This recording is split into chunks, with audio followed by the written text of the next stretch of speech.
Hai dengan Grand Baba, kali ini adalah sharing tentang pengalaman selama beberapa hari ini. Jadi teman-teman, beberapa hari ini saya ditemani oleh seorang sahabat yang datang ke rumah dan kita mengadakan retreat pribadi. Jadi kita ngobrol, makan, istirahat, ngobrol, makan, istirahat terus. Dan dalam proses ini ditemani oleh seekor laba-laba yang raksasa banget. Jadi dia ada pas di depan rumah saya di dekat pohon mangga, dan ini udah ada beberapa hari ini. Jadi web spider seperti ini tuh saya alami tahun 2017 2018 ketika mulai mengalami kebangunan. Waktu itu spiritual era baru ya, jadi kebangunan kosmologi itu sebelum COVID. Di mana-mana di kompleks saya yang kebanyakan itu di depan rumahnya itu ada pohon-pohon mangga, itu banyak sekali laba-laba dan raksasa. Sekarang muncul lagi. Tentu saja kali ini berbeda dengan sekitar 7-8 tahun yang lalu. Saya melihatnya dari sudut teknologi, teman-teman. Jadi ada beberapa pertanyaan yang hadir dalam kehidupan saya. Contohnya nih, mengapa jenis-jenis semut tertentu ada di momen tertentu? Mereka datang dari mana itu ya? Tiba-tiba ada di dinding, di lantai, di pagar, di tempat-tempat yang menghadirkan semut dengan jenis tertentu. Itu aneh banget tuh. Lalu kita kalau misalnya saya cari di sekitar rumah saya, apakah ada yang namanya sarang semut? Nggak ada. Jadi laba-laba juga seperti itu gitu. Laba-laba raksasa ini dia, kalau misalnya kita pikir dia harus mulai dari baby spider lalu lama-lama membesar, tapi kok dia tiba-tiba ada ya di depan rumah di pohon mangga itu. Jadi kalau misalnya saya pakai teori pertumbuhan perkembangan yang dipelajari di sekolah dalam konteks biologi, ini nggak masuk akal. Kok tiba-tiba bisa? Nah, satu-satunya cara untuk melihat ini adalah dengan teknologi. Dan retreat pribadi berdua itu memang benar-benar bicara tentang teknologi. Jadi ini akan berbeda sekali kalau misalnya kita menulis ulang cerita kita menurut kita, cerita ulang setelah kita makan apel kehidupan sendiri, tapi masih berdasarkan narasi yang dibuat oleh penguasa elit yang juklaknya, petunjuk dan apa yang harus dilakukannya berdasarkan blueprint dari setiap kubus. Nah, kalau kita lihat dari sudut teknologi ini beda banget. Jadi ketika akhirnya ada peradaban yang sangat-sangat powerful ya, yang menghasilkan demiurge. Demiurge itu adalah Tuhan di level pertama yang akhirnya menciptakan penjaga-penjaga kosmik, keamanan kosmik, dan para penjaganya termasuk agen-agennya. Maka mau pakai istilah arkon, jin, parasitetis atau apapun itu, mereka adalah NPC, non personal atau non player karakter. Ternyata NPC ini dia tidak hanya berbentuk manusia ya. Jadi susah sekali dalam proses retreat pribadi 3 hari 4 hari 3 malam ini, perlu suatu kejelasan dan sebuah kerendahan hati untuk tidak dengan seenaknya memberikan label pada orang-orang tertentu dalam kehidupan kami masing-masing, entah itu dari keluarga dengan relasi darah atau komunitas atau suku atau religi, lalu mengatakan bahwa mereka NPC ya. Karena apa? Karena NPC itu bukan saja orang di luar diri kita, tapi kadang-kadang kita adalah NPC. Kapan? Nah, ketika kita itu mempunyai emosi ya, energy in motion yang dikategorikan sebagai negatif, terutama ketakutan, kebimbangan, dendam, sakit hati, dan lain-lain. Nah, maka pada saat yang bersamaan ketika kita ada dalam lingkaran emosi negatif itu, kita adalah NPC juga ya. Jadi itu mengklirkan pandangan bahwa kita juga bermain di permainan yang diciptakan oleh para arkon, demiurge, yang memang spike energi, makanan energi mereka adalah emosi. Oke, nah sekarang kita mulai sadar bahwa yang disebut NPC, atau Baba lebih suka menyebutnya parasit sintetis, itu karena mereka itu memakan energi negatif kita sehingga mereka tetap eksis. Ya, contoh yang paling mudah adalah kalau kita punya atau mengenal seseorang yang dia itu hobinya bergosip dan selalu negatif. Ya, ada orang-orang yang kecanduan negativitas, namanya negoholik.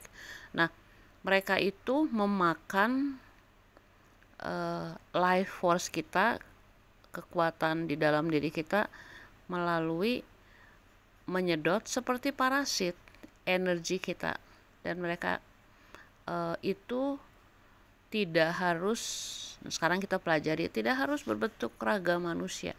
Dia itu bisa berbentuk apa saja ya. Ada yang selama ini saya pelajari adalah makhluk-makhluk energetik yang dia itu masuk lewat lucid dream atau lewat energi frekuensi yang masuk lewat trauma-trauma masa lalu, lewat situasi sosial saat ini yang sangat-sangat negatif ya. Jadi mereka, makanan mereka, baterai mereka itu adalah energi ya yang negatif. Tetapi kalau kita bicara soal agen-agen teknologi ya, yang bukan hanya parasit sintetis, tapi katakanlah para arkon ya. Arkon itu adalah suatu wujud frekuensi entitas yang diciptakan oleh demiurge, yaitu mereka yang adalah ekspresi dari sang asal muasal. Katakanlah ada satu entitas atau mungkin beberapa entitas yang menciptakan konstruksi ini sebagai lahan bermain, dan dalam lahan bermain itu punya kaki tangan, kayak multi level marketing lah ya. Nah, sang sumber yang di atas itu yang berasal dari kegelapan itu, dia sama sekali tidak punya kepentingan atas dualitas baik lawan buruk, benar lawan salah. Mereka hanya menciptakan sebuah game.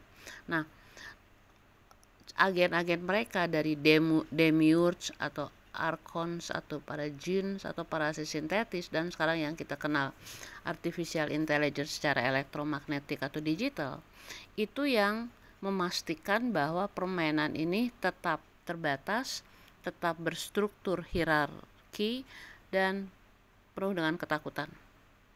Jadi si parasit sintetis atau NPC ini dia bisa berbentuk apa saja ya.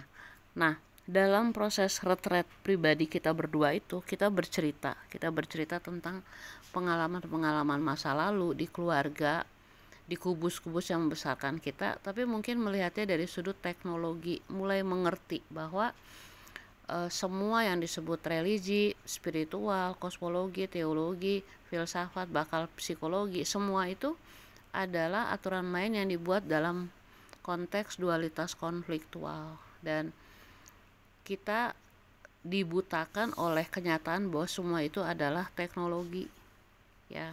Jadi teknologi itu pengertiannya adalah segala sesuatu yang mempunyai teknik-teknik tertentu, cara-cara tertentu untuk mencapai tujuan akhir. Contohnya, kalau kita ingin memaku sesuatu, kita pakai palu, itu teknologi.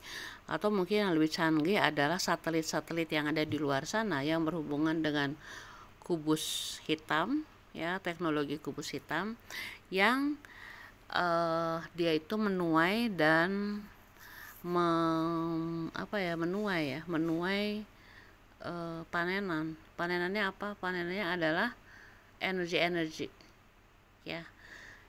Nah, jadi ketika kita memulai kembali menulis ulang cerita kita, lalu kita melihatnya dari sudut teknologi, maka lalu kita mengerti bahwa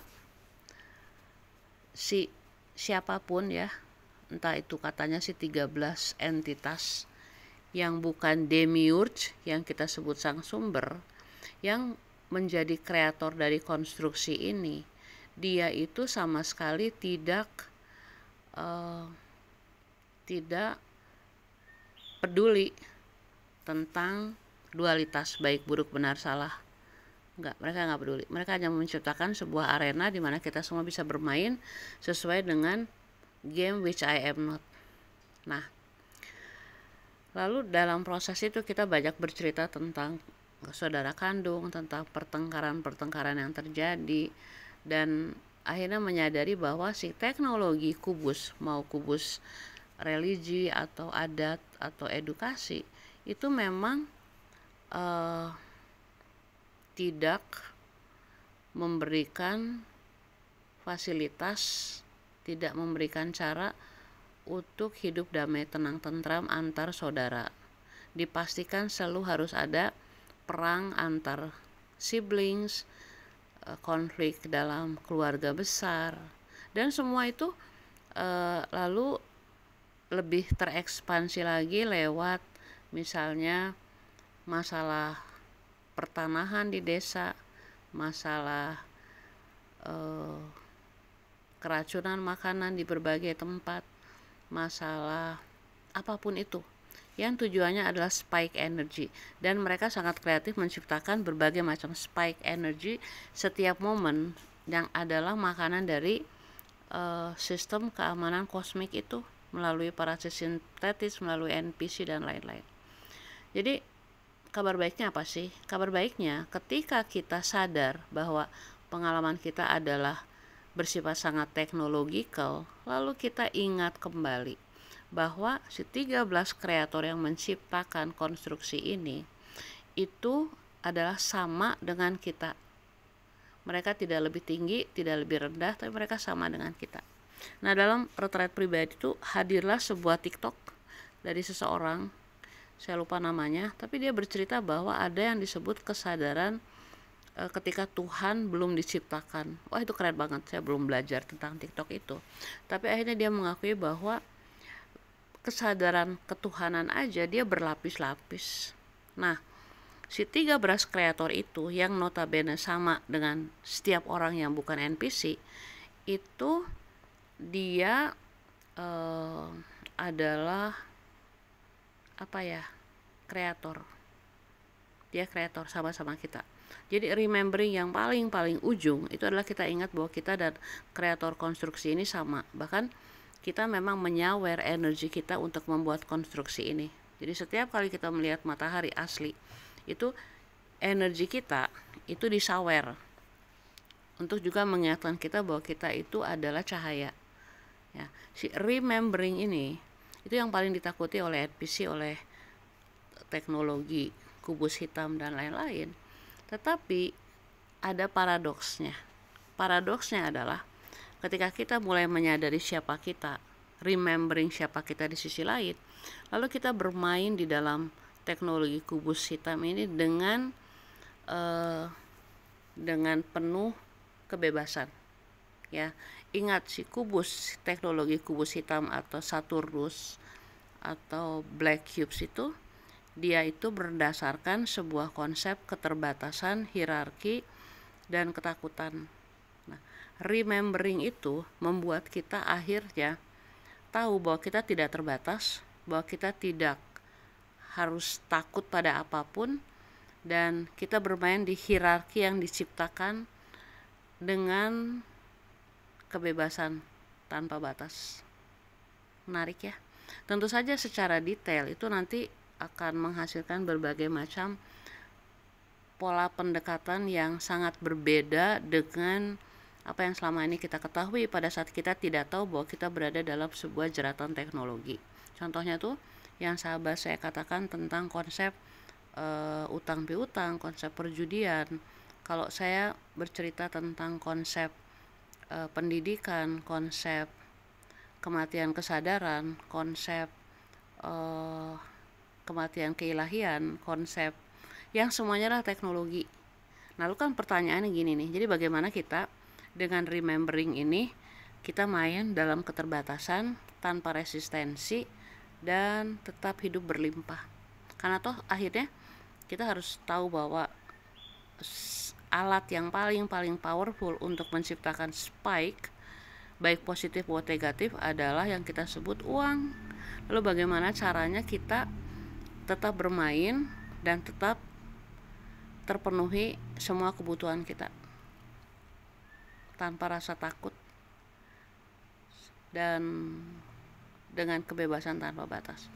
Jadi teman-teman, ini adalah sharing retreat pribadi selama 4 hari terakhir, yang akhirnya tuh saya bersyukur banget karena saya sejak dulu ya, sejak masih remaja itu memang selalu menghabiskan waktu tertentu setiap tahun retreat.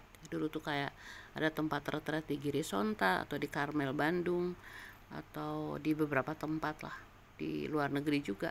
Tapi kali ini retreatnya di rumah saya sendiri, dan itu adalah simbol dari saya menemukan tempat yang paling nyaman untuk menulis narasi saya sendiri sebagai entitas yang sama dengan 13 kreator konstruksi ini, dan menikmati permainan ya, menikmati permainan. Oke teman-teman, contohnya tuh kayak gini. Jadi saya ke apotek harus beli amoxilin dan nggak boleh karena harus pakai resep. Lalu langsung ada hal negatif dalam pikiran saya, mentertawakan si customer service itu, karena dia kayak masa sih jaga apotek aja pakai pakaian kayak mau kondangan gitu. Saya menyadari pola pikir tersebut, lalu akhirnya saya ngambil jeda ya, ngambil uang di kendaraan, balik lagi, berpikiran sudah jernih walaupun cuma 30 detik, lalu saya bayar, dan ketika menerima obat lain yang saya beli, itu saya mengucapkan terima kasih ya, lalu selesai. Jadi hidup dalam kubus medis dengan batasan tidak boleh membeli antibiotik tanpa resep itu menimbulkan resistensi, tapi ambillah jeda sejenak, lalu akhirnya kembali ke posisi itu dan berterima kasih, selesai. Nah itu namanya kita hidup dalam kubus medis, bisa kubus apapun juga boleh, dengan emosi kita, karena kita kan manusia makhluk emosi, tetapi lalu kita masuk di zero point dan kita menetralkannya dengan hal yang positif. Contohnya seperti itu. Ada beberapa contoh lain yang kita obrolin. Tapi intinya adalah ketika kita melihat kehidupan kita berdasarkan kesadaran teknologi, itu beda banget. Ya, misalnya kita melihat kasus-kasus di negara kita soal ijazah Gibran dan Jokowi dengan perspektif yang sangat-sangat berbeda. Atau kita melihat uang yang ditebar karena kebijaksanaan, lalu uang ada di mana-mana, tapi pada saat yang bersamaan kita tahu bahwa di level akar rumput itu uang tetap dipersulit ya. Tapi melihatnya dari sudut teknologi itu beda banget dibandingkan misalnya dari sudut moral atau agama atau bahkan psikososial, beda banget. Oke teman-teman, nah pertanyaannya apa sih apa sih fungsinya si sarang laba-laba di depan rumah saya ya? Karena selama kita retreat itu sarang itu ada.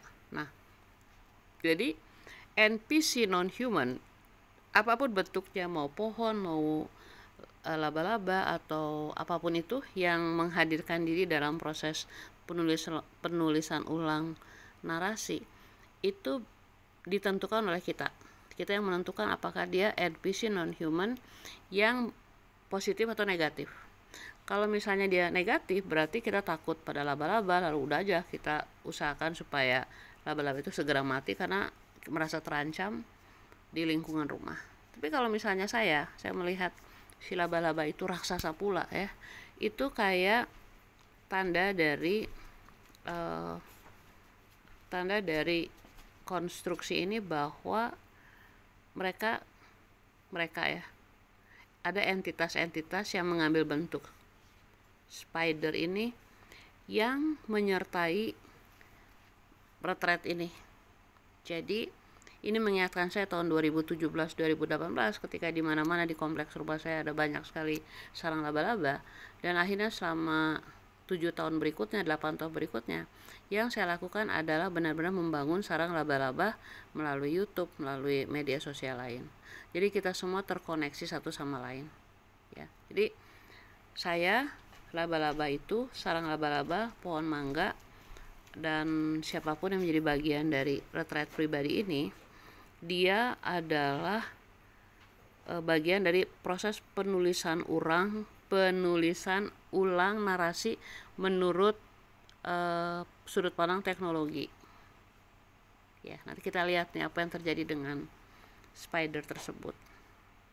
Saya juga harus keliling kompleks untuk lihat apakah ada web spider di mana-mana atau hanya di depan rumah saya ya. Jadi ada satu kesimpulan bahwa mungkin lucu ya kalau kami berdua cerita tentang pengalaman kami dengan sisi perspektif yang berbeda, dengan adat, agama, pendidikan yang berbeda banget.